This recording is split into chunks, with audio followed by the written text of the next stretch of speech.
নিযুত মইনা নাপালোঁ কি হ'ল পইচা ধাৰ কৰি হ'লেও পিজ্জা খামেই সেইকাৰণে মই আহি গ'লোঁ পিজ্জা অন হুইলছলৈ তেওঁলোকৰ পিজ্জাবোৰ বহুত পকেট ফ্ৰেণ্ডলি হয় ইয়াত ভেৰাইটিজ অফ ভেজ পিজ্জাজ পোৱা যায়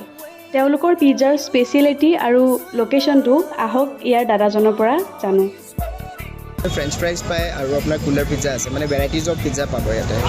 হয় আৰু আমাৰ ইয়াৰে স্পেচিয়েলটো হ'ল loaded pizza with peri peri এইটো আমাৰ ইয়াৰে স্পেচিয়েল হয় দাদাৰ কথা শুনি আমি ইয়াৰ বেষ্ট পিজ্জাটো ট্ৰাই কৰি চালোঁ আৰু সঁচাকেই বহুত টেষ্টি আছিলে আৰু মোৰ ধাৰত লৈ অহা পইচাখিনিৰ পৰাও অলপ পইচা বাচি গ'ল কাৰণ এইটো বহুত পকেট ফ্ৰেণ্ডলি আছিলে আমাৰ লোকেশ্যন কুমাৰপাৰা পাঁচআলি অপজিট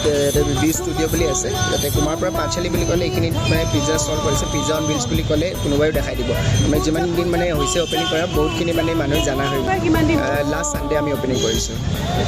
গতিকে আপোনালোকে আহক পিজ্জা অন হুইলছলৈ আৰু ইয়াৰ পিজ্জাৰ সোৱাদ লৈ যাওক